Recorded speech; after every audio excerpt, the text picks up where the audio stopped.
एक समकोण त्रिभुज में सबसे लंबी भुजा मध्य भुजा से 2 सेंटीमीटर अधिक है। कैसी है?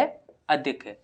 उसके बाद बोला गया है मध्य भुजा जो है वह सबसे छोटी भुजा से 2 सेंटीमीटर अधिक है।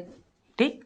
अब यहाँ बोला गया है सबसे बड़ी जो भुजा है उसकी लंबाई क्या होगी, ये हमसे यहाँ पर पूछा गया है। ठीक। अब यहाँ पर ध्यान से समझिएगा, यहाँ पर बोला क्या गया है। देखिए, जब कभी भी 3 चीजें बोली जाएं, जैसे कि यहाँ पर बोला गया है एक है आपकी सबसे बड़ी भुजा, ठीक। एक है आपकी सबसे बड़ी भुजा और एक है आपकी मध्य भुजा और एक है आपकी सबसे छोटी भुजा।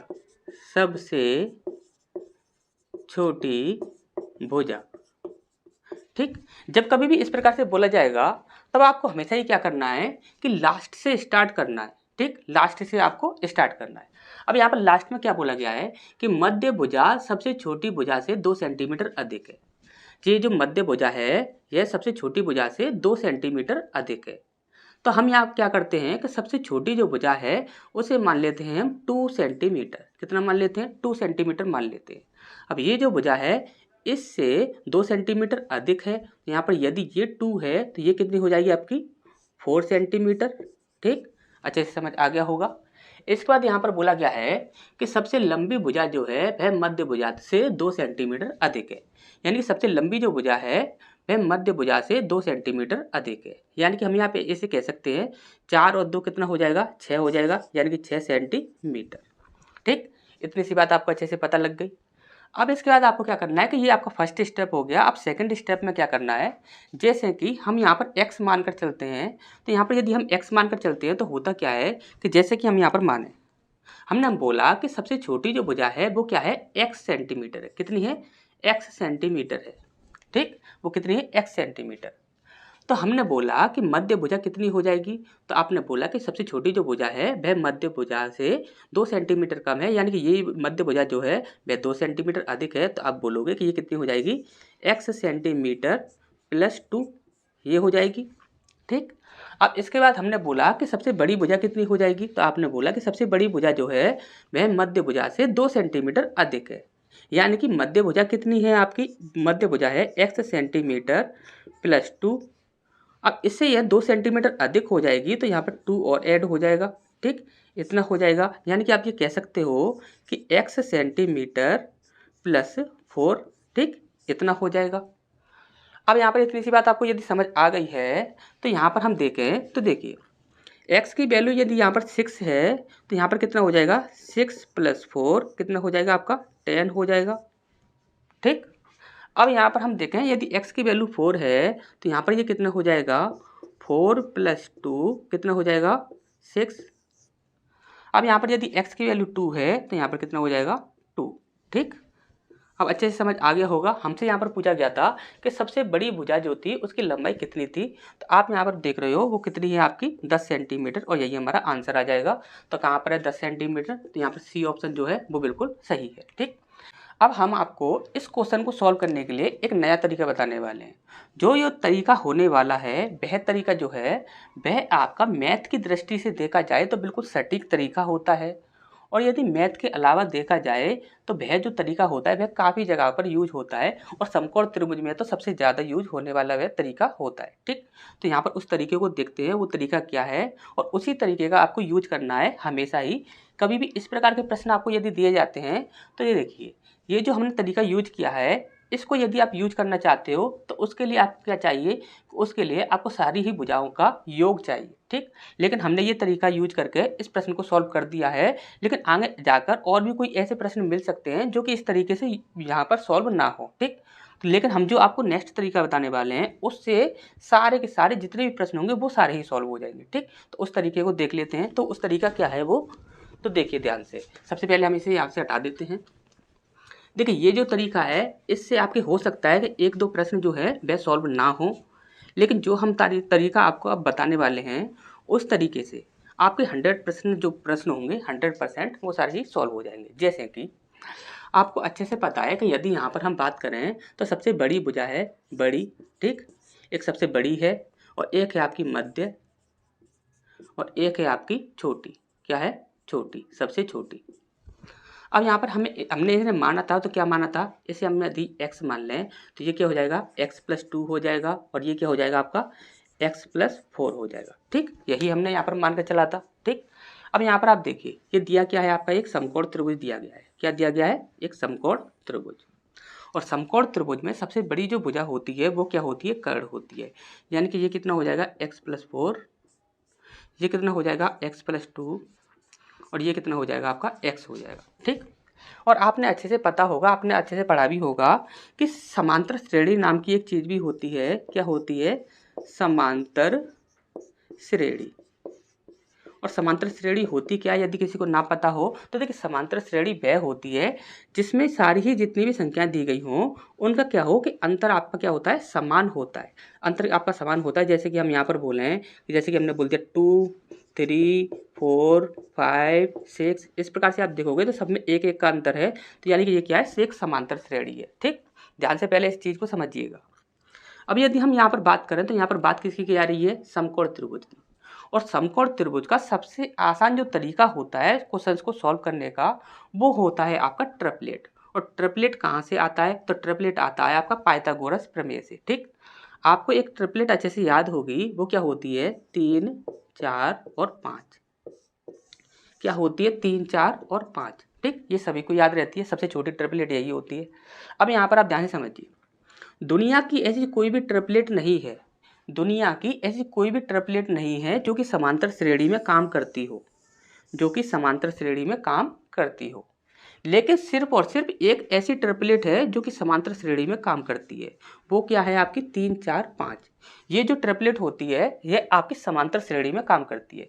जब कभी भी त्रिभुज के बारे में बात की जाएगी तो त्रिभुज के संबंध में यदि समकोण त्रिभुज है तो वहां पर आप ये ट्रिपलेट पुट कर सकते हो, ठीक, वहां पर आप क्या कर सकते हो, ये ट्रिपलेट जो है वह पुट कर सकते हो। यानी कि हम यहाँ पर बोले कि 3, 4, 5 है, तो यानी कि 5 जो होगा वह सबसे बड़ी भुजा होगी और उससे छोटी 4 और उससे छोटी 3। यानी कि हम यहाँ कह सकते हैं कि ये कर्ण होगा, ये आपका 5 होगा और लंब जो होगा वह आपका 4 होगा और 3 जो होगा वह आधार होगा, ठीक, ये हम बोल सकते हैं। अब यहाँ पर आप ध्यान से समझिए, 3, 4 और 5 आपको अच्छे से पता है कि इसी की यदि हम सीरीज में नई ट्रिपलेट बनाते हैं तो आप किसी भी आप नई संख्या से इंटू कर सकते हैं। जैसे कि हम यहाँ पर इस ट्रिपलेट में यदि हम 2 से इंटू करते हैं तो कितना बनता है, 3 दूनी 6, 4 दूनी 8 और 5 दूनी 10, एक ये नई ट्रिपलेट बनकर आ गई। अब और हमें आगे बनानी है तो ये जो है इसमें हम 3 से इंटू कर देंगे तो जो भी बनेगी वो नई ट्रिपलेट बन जाएगी। आपको अच्छे से पता होगा नई ट्रिपलेट कैसे बनाते हैं। तो यहाँ पर आप देखिए, सबसे बड़ी भुजा क्या होगी, 10 होगी, उससे छोटी क्या होगी, 8 होगी और उससे छोटी क्या होगी, 6 होगी। यानी कि 10 जो है वह हमारा बिल्कुल सही आंसर हो जाएगा, जो कि हमने आपको बताया था। समांतर श्रेणी में आप इस ट्रिक का यूज कीजिए, ये आपकी हमेशा ही काम करेगी। यदि आप उस ट्रिक का यूज करते हो तो उस ट्रिक में हो सकता है कि आपके कुछ प्रश्न जो हैं वह सॉल्व ना हो। ऐसा क्यों, देखिए, उस ट्रिक से यदि आपको सारे ही प्रश्नों को सॉल्व करना है तो यहाँ पर क्या होना चाहिए कि यहाँ पर जो भुजाएं दी गई हैं उनका आपको योग दिया गया होना चाहिए। यदि भुजाओं का योग दिया गया है तो इस ट्रिक से, जो हमने पहले आपको ट्रिक बताई थी, उस ट्रिक से आप 100% क्वेश्चन को सॉल्व कर सकते हो।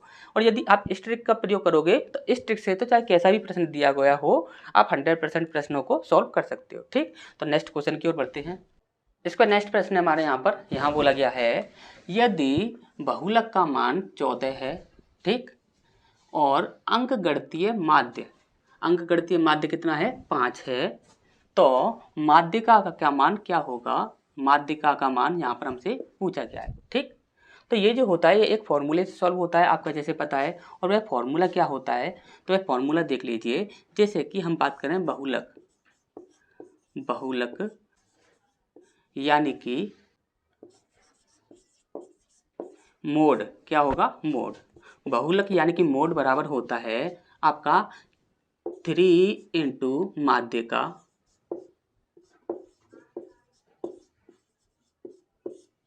यानी कि 3 इंटू मीडियन माइनस 2 इंटू माध्य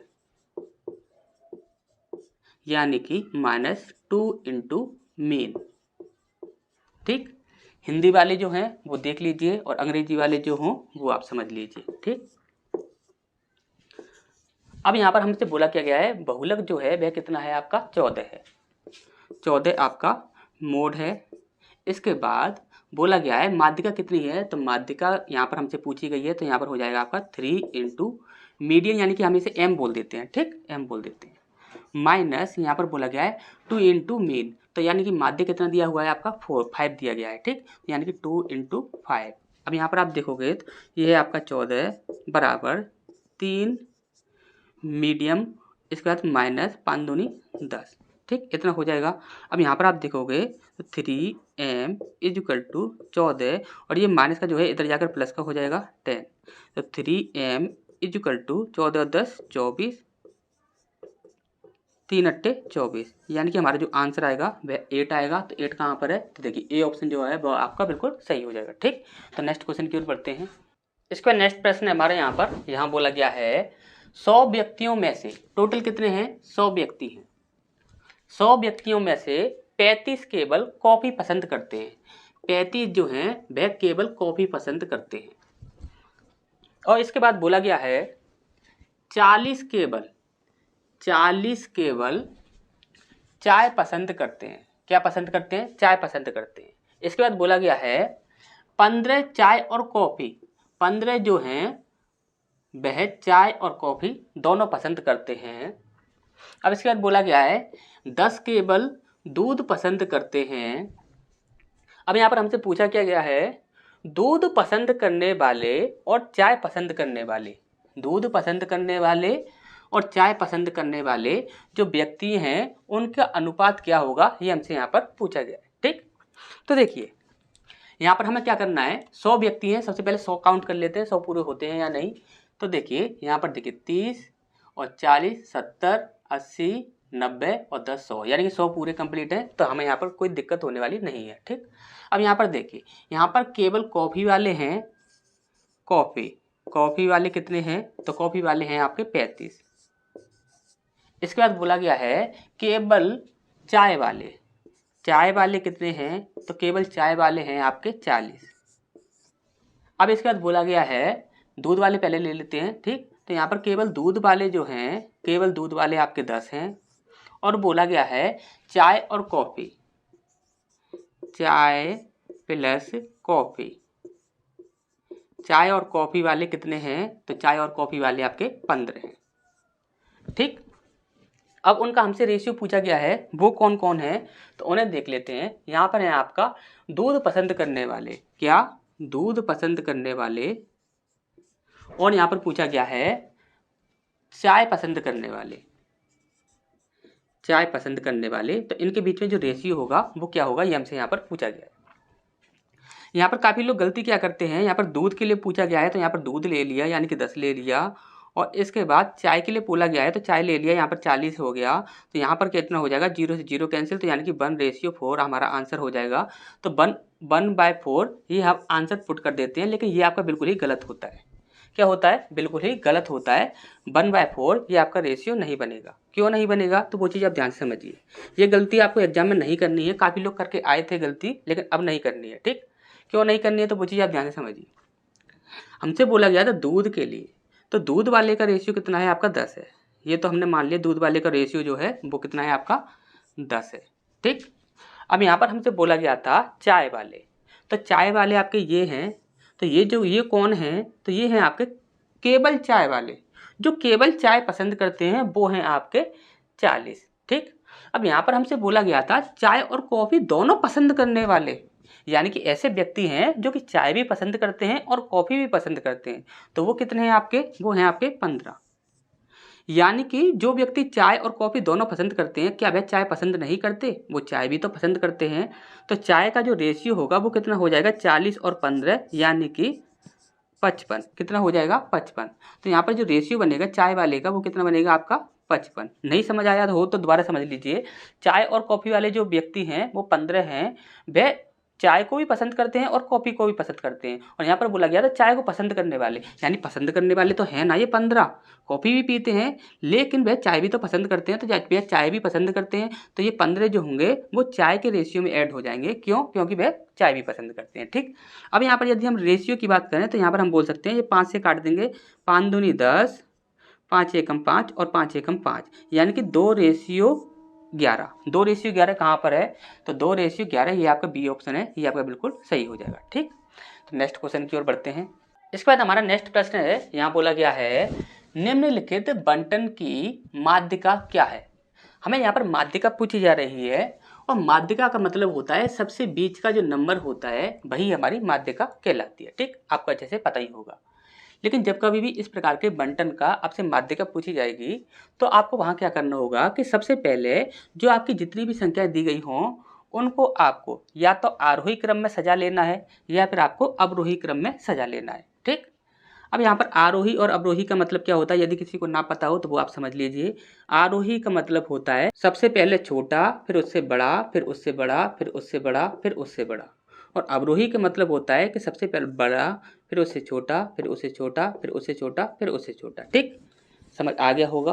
तो हम क्या करते हैं कि इसे आरोही क्रम में सजा लेते हैं। जैसे कि हम यहाँ पर देखें तो देखिए आरोही क्रम में सजाने के लिए सबसे पहले आपको क्या करना है कि स्टार्टिंग जो नंबर है, जैसे कि हम यहाँ पर बोलें कि ये आपका 21 है तो 21 में स्टार्टिंग का नंबर क्या है? 2 है। ठीक, तो यहाँ पर इस प्रकार से देख लेते हैं। तो उसमें सबसे पहले हम वन वाला देख लेते हैं, वन यानी कि दहाई के अंक वाला जो होगा वन वाला वो कौन सा होगा। ठीक, तो यहाँ पर देखिए तो यहाँ पर होगा आपका एक तो आपका 13 है, इसके बाद और क्या है तो एक आपका 12 है।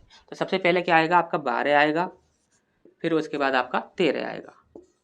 ठीक, अब इसका नेक्स्ट देखते हैं तो यहाँ पर 2 वाला देख लेते हैं। 2 वाले कितने हैं? तो देखिए 2 वाला एक तो ये हो गया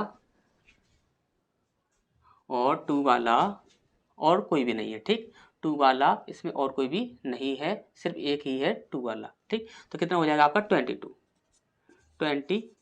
ठीक, इसके बाद देखते हैं तो इसका 3 वाला देखते हैं। तो 3 वाले कौन कौन से हैं? एक तो आपका ये 3 वाला है, एक ये 3 वाला है और यहाँ पर 3 वाला कौन सा है और 3 वाला कोई भी नहीं है। ठीक, और 3 वाला कोई भी नहीं है तो यहाँ पर 3 वाला सबसे पहले कौन सा आएगा? 31, फिर उसका 36। ठीक, 31 उसके बाद 36। ठीक, अब इसका देख लेते हैं 4 वाला देख लेते हैं। 4 वाले कितने हैं?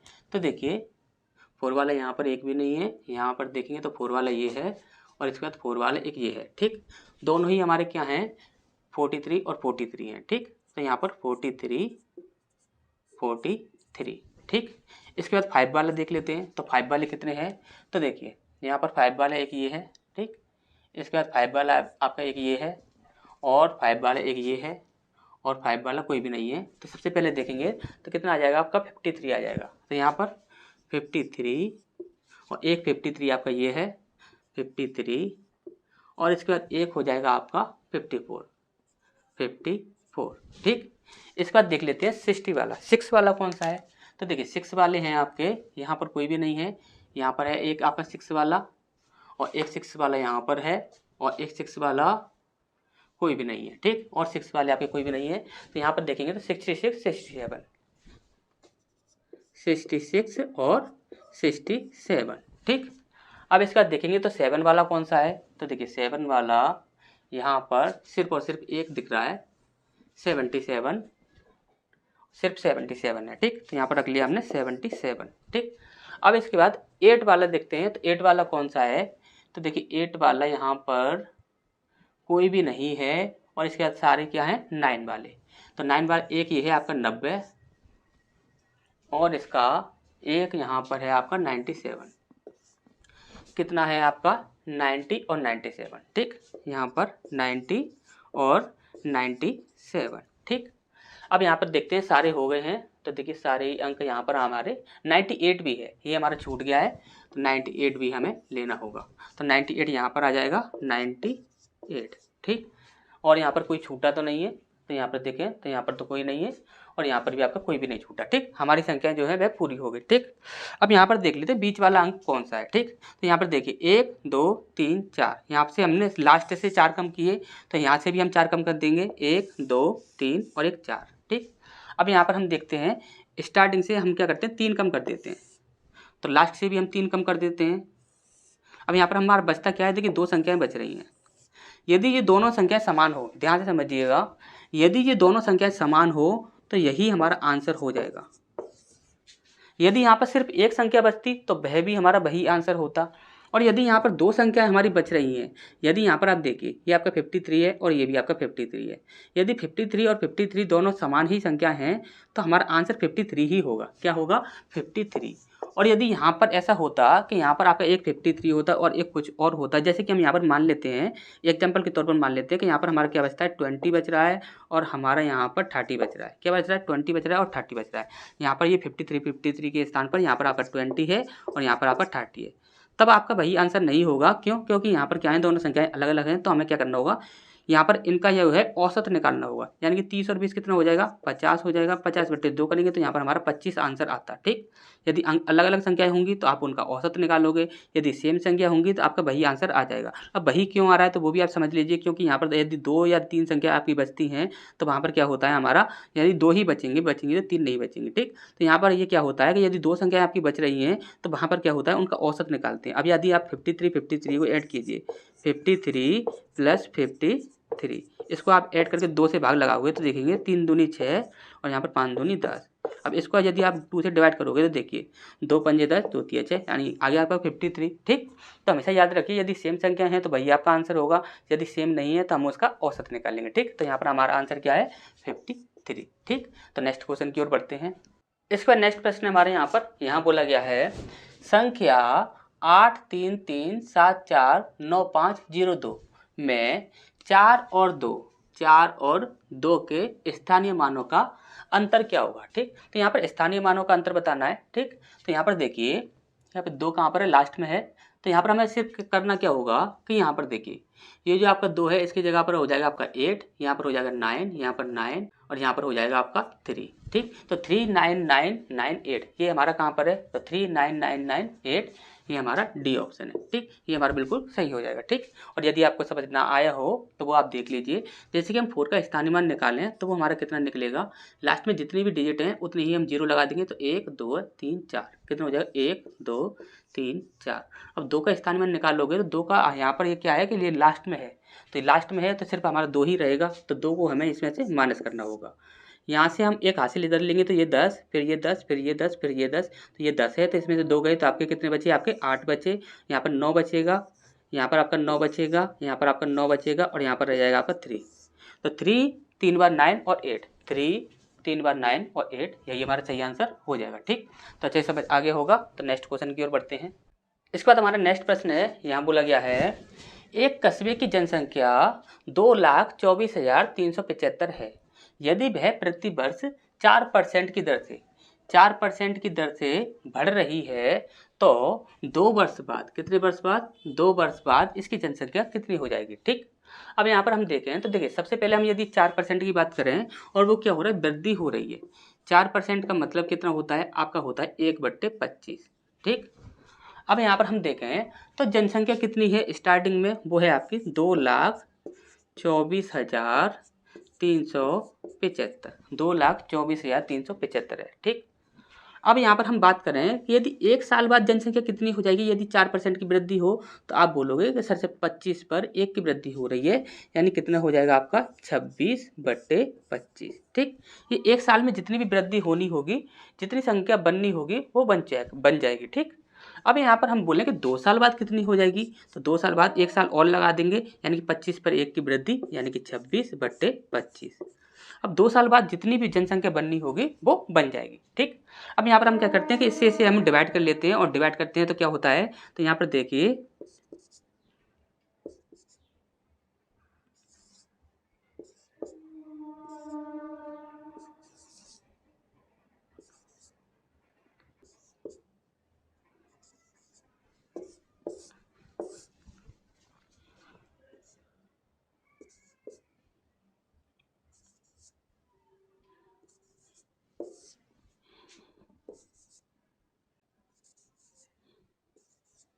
कितना बनता है आपका 359 × 26 × 26, ये आपका इतना बनकर आता है।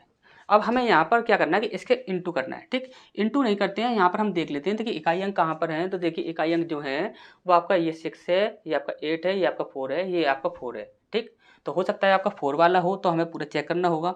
4 वाला ना हो, इनमें से कोई भी होगा, तो यहाँ पर हमारा सीधा आंसर निकल आएगा, ठीक। तो 6 36 होता है, यानी कि 6 इकाई अंक बन रहा है।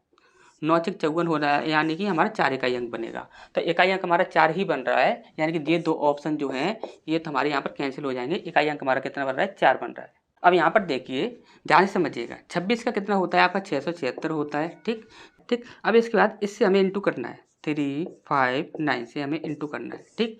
इंटू करेंगे तो पहली संख्या तो वही आएगी, ठीक, यानी कि 9 6 54 होता है, यानी कि 4 आएगा, यहाँ पर 5 हासिल लग जाएगी। उसके बाद 9 सत्ते 63 और 63 और 5 5 और 3 8, यानी कि 8 यहाँ पर आ जाएगा, यहाँ पर 6 आ जाएगा। इसके बाद 9 6 54 और 54 और 6 60 आ जाएगा, ठीक। कितना आ जाएगा, 60 आ जाएगा।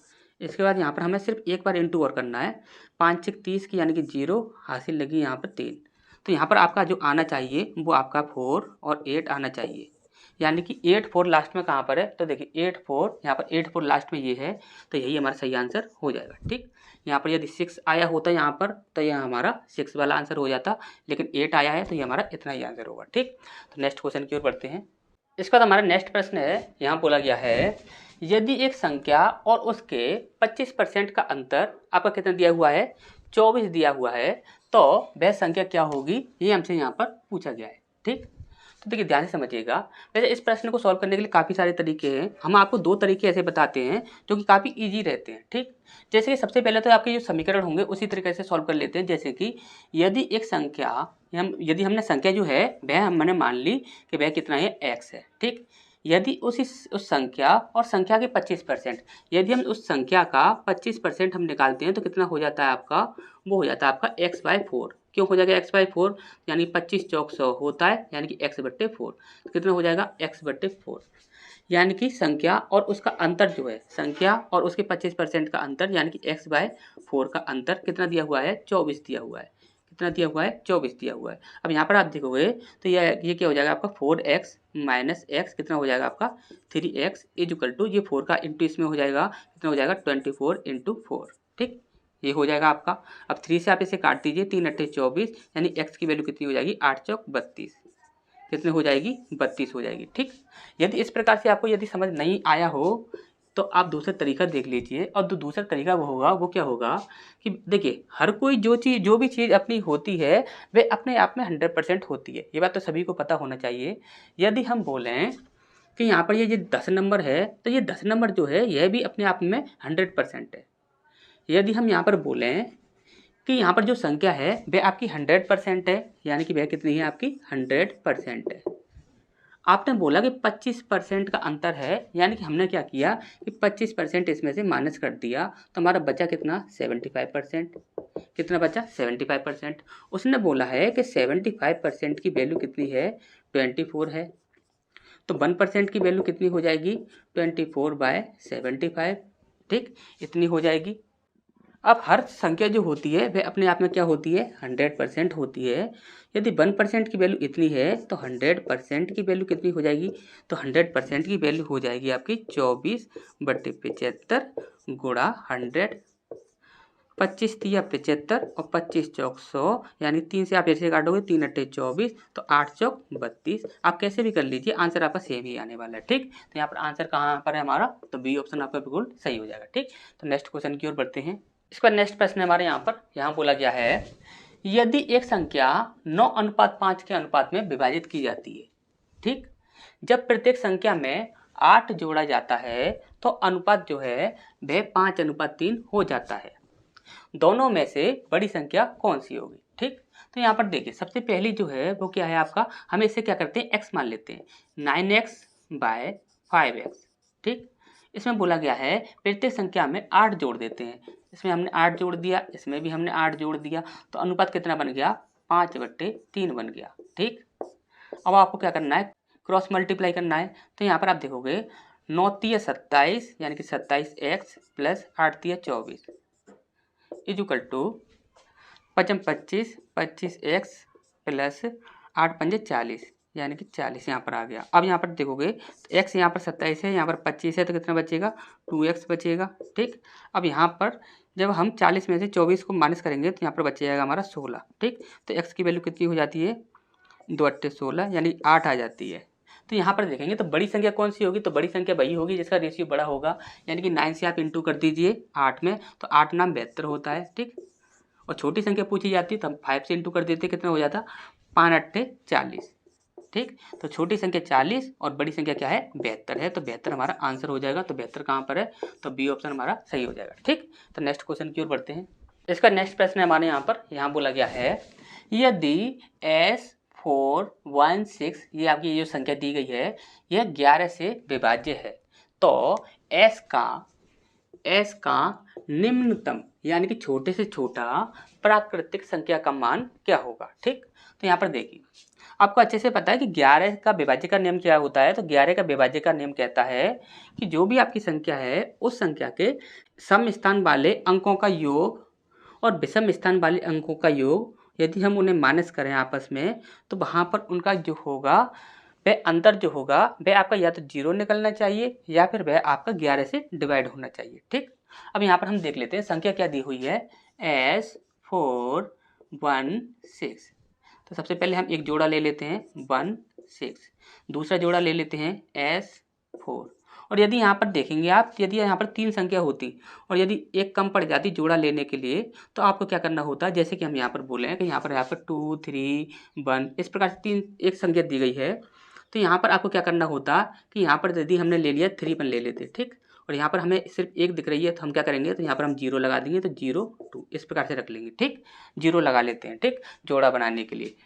अब यहाँ पर आप देखोगे तो यहाँ पर पहले से ही दोनों जोड़ा हैं तो हमें कोई परेशानी नहीं है। ठीक, तो 6 और 4 कितने हो जाएंगे 10 हो जाएंगे, और यहाँ पर S और 1 कितना हो जाएगा S+1 हो जाएगा। ठीक, कितना हो जाएगा S+1।